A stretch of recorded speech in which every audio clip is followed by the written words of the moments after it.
The technique of adding tantra to emotionless self-inquiry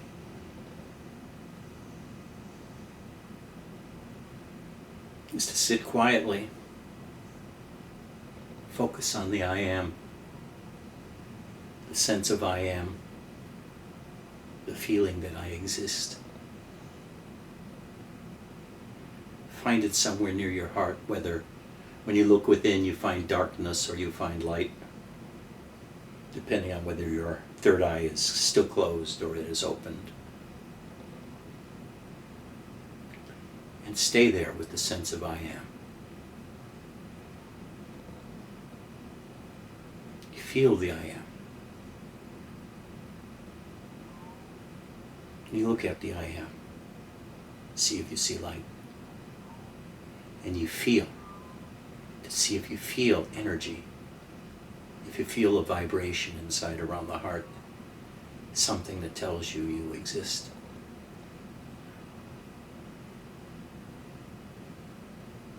The I am is your gate. It'll take you directly to yourself, the Atman, the fourth state, Turiya, by ever focusing on the I am. You sink lower and deeper into the self, through the subtle body, through the emotions, through the causal body of just existence without knowledge, and then to the self of bliss, Satchitananda, existence, knowingness, and bliss. But it is so easy when following the I am downwards too, as you're getting into the feeling of it, to unleash long hidden and long discarded parts of the self.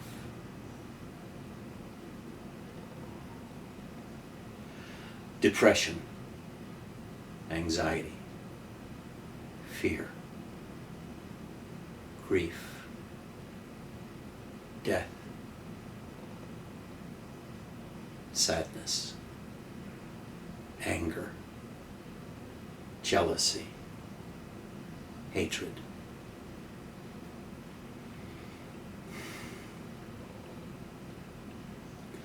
So when these emotions start coming up powerfully, for a moment drop your attention on the I am and instead focus on the feeling.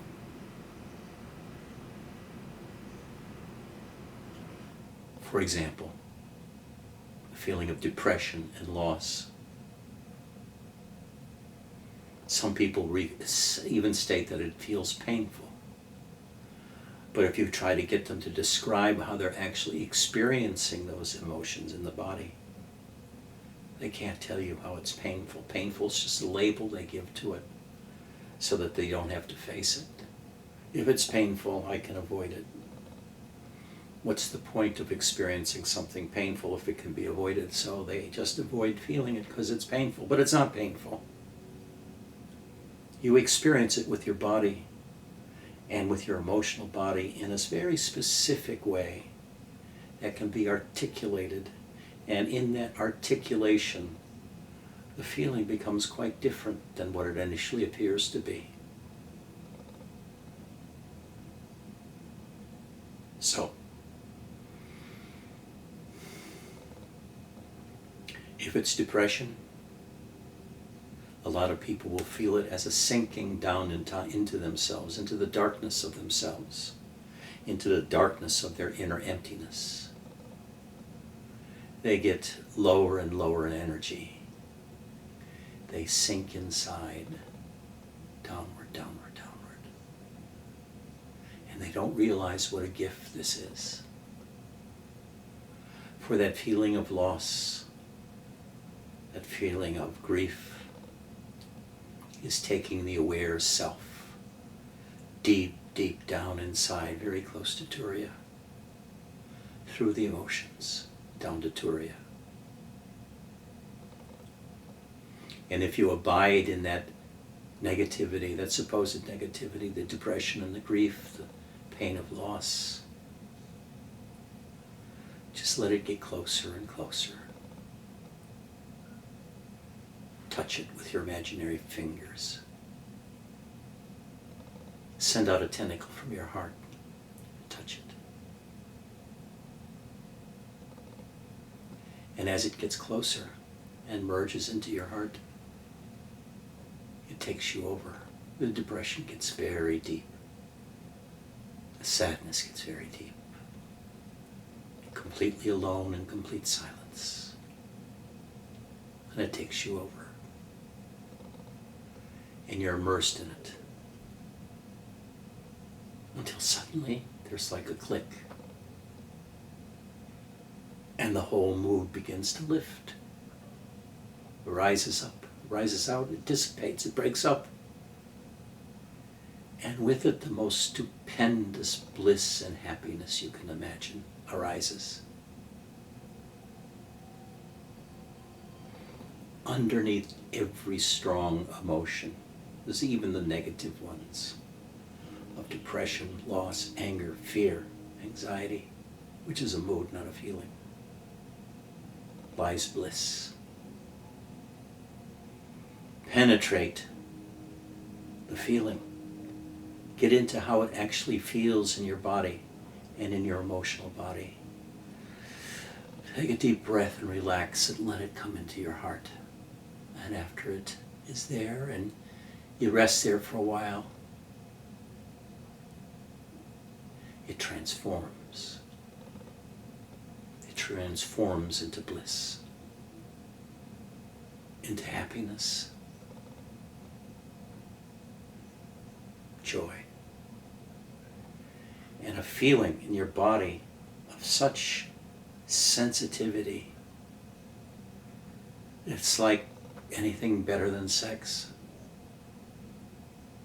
Totally relaxed, totally rested.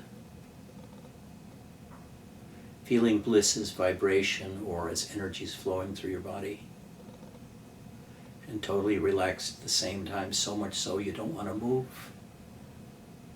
You don't want to disturb the bliss with physical movement. Are there any questions?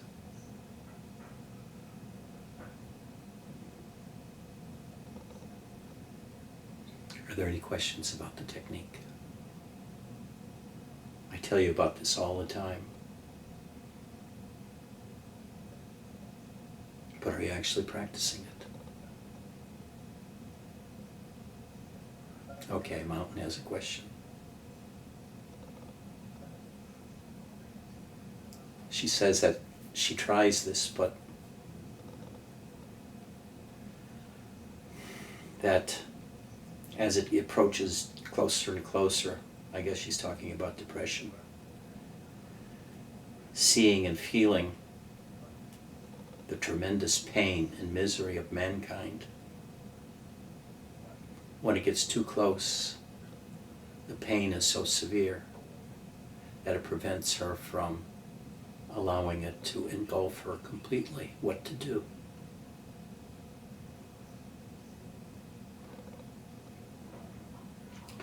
The term pain is thrown around far too easily when it comes to emotions.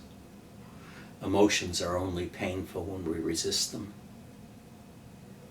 Like when we have a grief that we don't want to face and it churns our insides because we don't let it flow. And it creates a heaviness around the heart, a gripping around the heart. Or anger that we don't express either and can feel like pain in the middle of the back because of the tightening there. But let's suppose that we've just seen the most miserable picture of animal cruelty committed by a person, a butcher, maybe in a slaughterhouse, maybe somebody outside doing something to animals. And our heart drops. We don't want to look. We feel such pain. We don't want to look. We don't want to see it. We don't want to have that kind of feeling inside of us. But it's coming anyhow.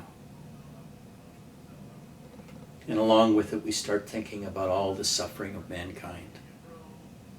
What's going on in Syria, the murder, Ebola, mass shootings every other day in the United States, the horror of it. So added on to that fear of feeling the pain of the animal, the empathic link with an animal being killed or tortured. We feel it all as a big ball, the whole human race, the suffering of the human race, starving children that die in Africa, India, people that die of disease, old age, torture, death, war. And it becomes too much. It becomes like a heavy mass, 1,000 tons approaching us. We feel very sensitive and easily overwhelmed, and this is going to destroy us if we really, really feel it. But try this. Sit like this in a chair and imagine that your wrists are handcuffed to the chair and your feet are handcuffed to the feet of the chair. And the chair is made out of marble and weighs 2 tons. You can't move, you can't squirm, you can't wiggle. Your only chance to survive is to not struggle and let that huge, overwhelming negative feeling, the depression, the anxiety, the angst, the torture of seeing others tortured, of letting it pass through you. So how do you do this?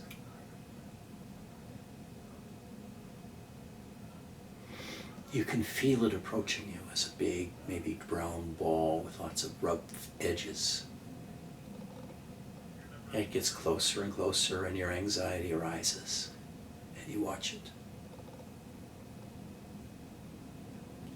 And as that hell approaches you,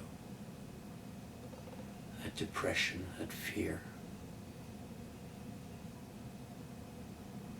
you feel more and more fear about experiencing it. You're no longer concentrating on the emotions, but on the fear of experiencing it. This is your resistance to it. So at this moment, rather than concentrating on the emotion, on that tortured hell, focus instead on the fear of experiencing it. Feel the fear in you. Feel the fear in your heart. Let it settle there. Relax into it. Welcome it into your heart. What has it to show me? What is that fear to show me? Just let it sink deeper into your heart area till it overwhelms you. And then, after you've done this 100 times, 200 times, maybe only your 5th or 6th time, instead of stopping, the fear suddenly lifts, explodes, becomes a clarity, becomes a welcome openness. And our resistance to that emotion is no longer there. With it, a rising happiness. So we see that big mass of negative stuff approaching, the depression. Reach out and touch it with your hand. Let your hand caress it. This ball of feeling, it's getting closer. Touch it, feel it. What's it like? Does it affect your hand? Does it have a presence about it? a mass. It is speaking to you. And as it gets closer, send a greeting out from your heart, like a tentacle of an octopus. Feeling its boundary with your heart.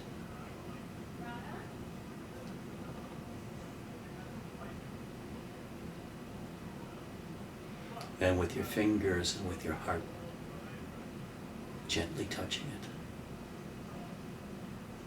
you start dropping your resistances to it. And let it approach. Relax entirely.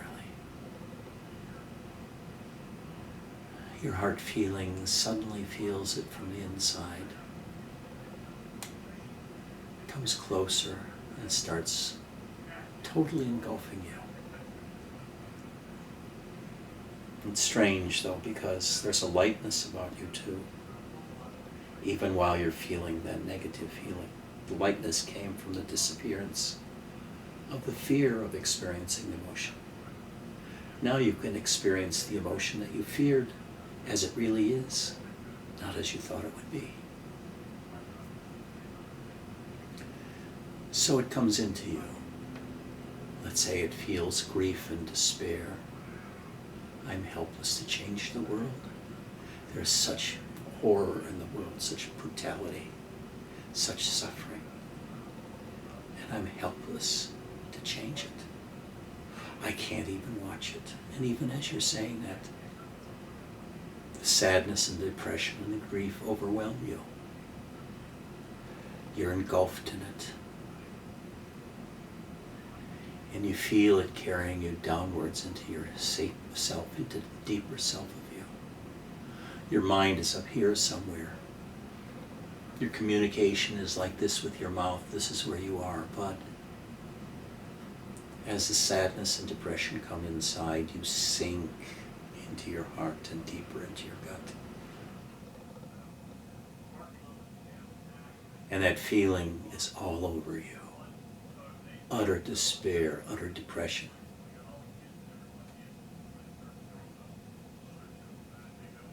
And you sink lower and lower. It's absolute silence deep in your heart. That brown ball has become you.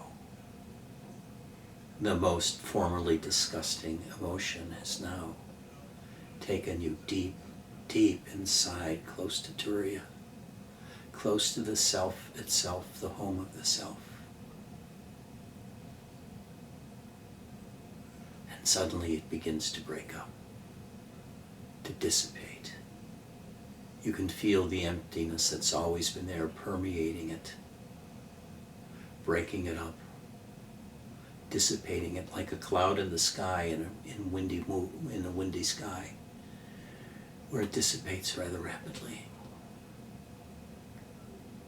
And on the other side of that huge, huge negative emotion of depression and despair, helplessness and loss, is bliss.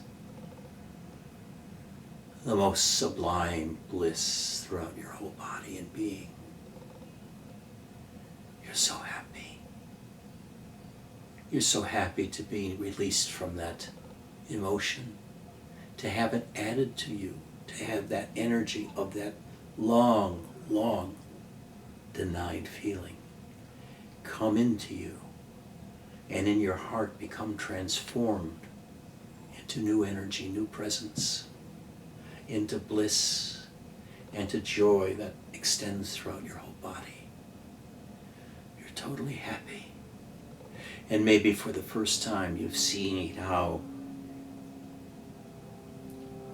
what was formerly feared and avoided, a negative feeling, has added to you, has added its energy to your beingness. Whether it's depression that takes you deep into yourself, or whether it's rage that enervates the self and takes it out into the world. You know at the other end of that emotion lies a river of bliss. Just as the Buddhists say that forms are emptiness and emptiness is forms, that forms arise out of emptiness and forms disappear in their ephemerality back into emptiness.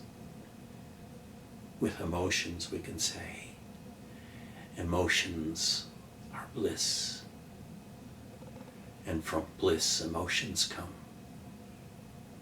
Love comes, fear comes, anger comes, and most deliciously, grief, loss, and depression, because they are elevators to the self. They take you deepest into the self. So, that emotional bundle that you feared was a gift, an elevator to the self, to bliss. For underneath every negative and positive emotion, strong emotions, lies a deep bliss. Underneath smaller emotions lies joy and relaxation. You can't have one without the other. So when you first begin to experience these negative feelings and they break up and they dissipate, when they become transformed into bliss, you suddenly discover a secret of life is resist nothing as it arises.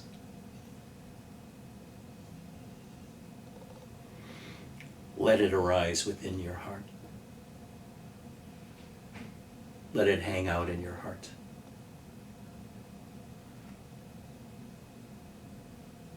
For there it will be transformed into bliss. And may your heart always have that emptiness to allow people, animals, and emotions to come into.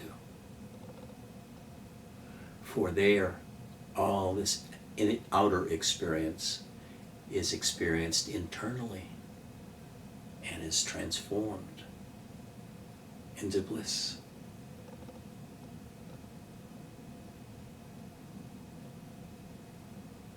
But this is how you handle those big emotions. This is how you handle those fearful emotions. And you can do the same thing with physical pain also. Arthritis pain.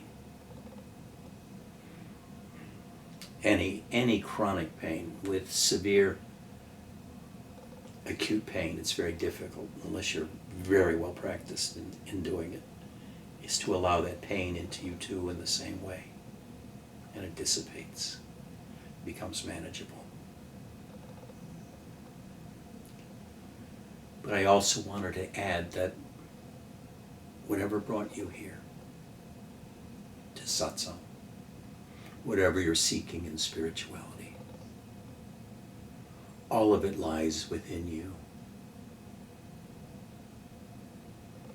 If you were looking for enlightenment and I got you to practice the I Am meditation, and emotions start arising,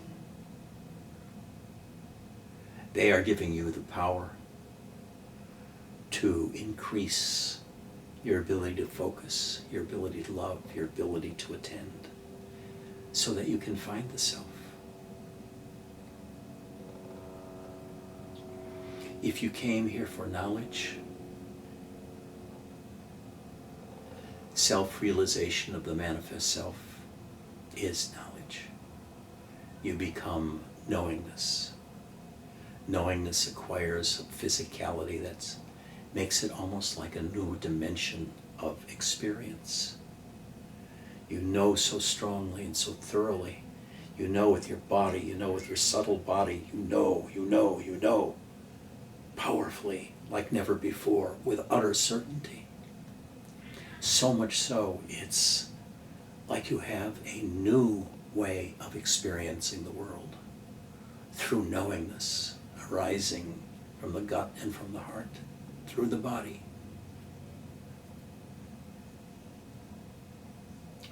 And anything you've ever sought, whether it be love or a true love affair where you love another,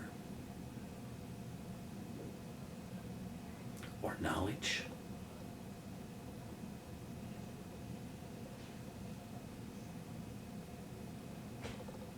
is in you.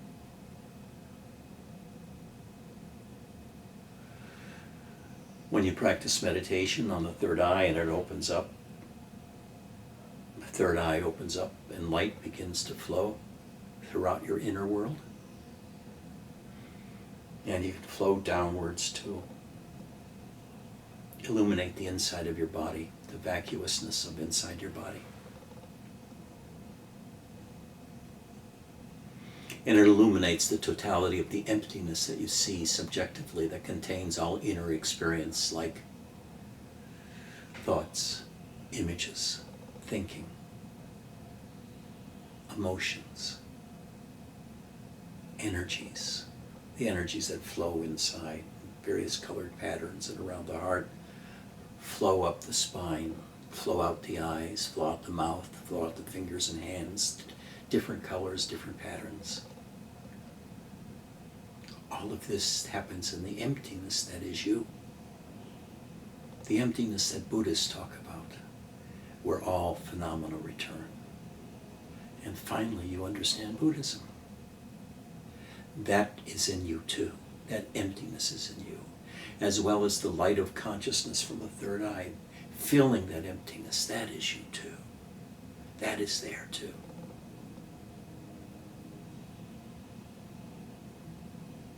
And the energies that flow inside, the bliss, the happiness, the healing energies, the chi energies, blue lights, golden lights, the descent of grace, the love of God, the love for another.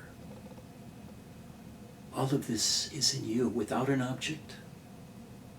You create these feelings. When you fall in love, it's you that create the love. And when you feel that love intensely enough so that you can't ignore it, you see the love is in here, in you. It's not in that other person. It's you. They're a gate. They're a trigger. But you've created that love. And when you see this over and over and over again, you see that it's in you. You recognize that you are love itself. You are your own creation of love. And you develop a facility for feeling it, for creating it, for giving it out to others, for having others feel it in you. So the emptiness is in you. The light of consciousness is in you. All the thinking is in you. The love is in you. Emotions are in you. The energies are in you. The bliss is in you. Ecstasy is in you. Your body is in you. All of it is you. All the various bodies, physical and mental, all are you.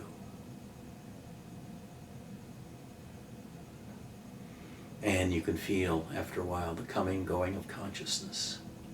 When consciousness is here, consciousness is you. When consciousness is gone, you're still there. And you remember when consciousness wasn't there, was there. After a while, you realize the coming and going of consciousness. You are the witness of that. So you must exist as some witness. And that witness is in you also.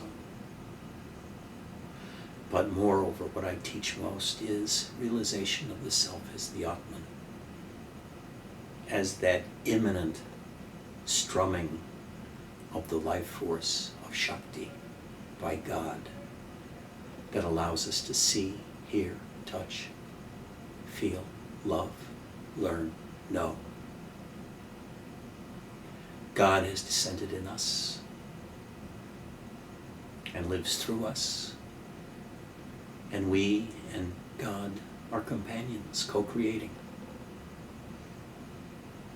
You see, we think we see the world, but we don't. Our eyes take in the vision, And in the retina, the nerves create this in electrical signals which flow down the optic nerve in complicated patterns. It goes to a certain part of the brain and is interpreted. This energy pattern of energies and it comes down into the brain, speaks to consciousness, and consciousness creates the world. The same thing with feeling. Putting my hand here. The neurons fire. They go to the brain, and the brain interprets that tactile touch as something, and it cross-identifies with the vision, and with the hearing. If it bounces the hearing off of the arm, it all comes together, and a world is created for consciousness to live in, and this body becomes an instrument for exploration of this world of consciousness, this level of consciousness. All of this is in you. All of this is in you. And the path is, very simply, to find the I am. Dwell in the I am. Rest in the I am. And when something else comes up to disturb that meditation, go with it. Focus on it. Whether it's an emotion, physical pain, somebody asking you for something. What do you feel? Disturbed, then resistance, and then the feeling itself that comes up. Maybe a memory comes up. Something you did wrong and you feel guilt, feel regret.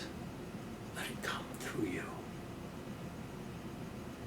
You become the cross of that particular feeling, and you hang on that cross. And you suffer that cross, and it becomes transformed into bliss. Everything becomes transformed into bliss. So, can we stick with this for a week now? Remember just sitting still and let the powerful feelings go through you. Let them take you over.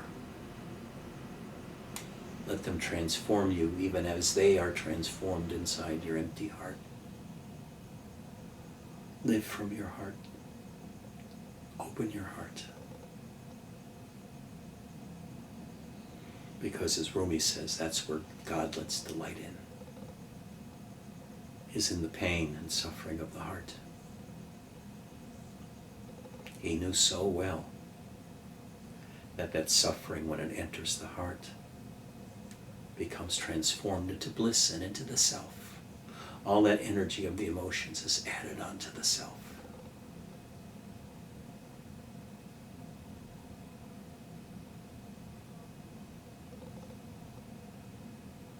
So,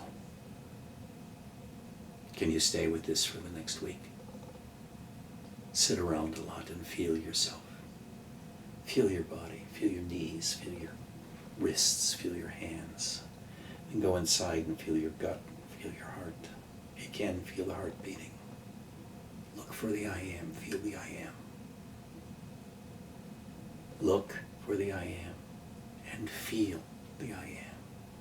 Stay with the feeling of the I am until some powerful, overwhelming external force or internal force makes you take a new object of meditation, like grief, anger, rage, jealousy. Jealousy is wonderful.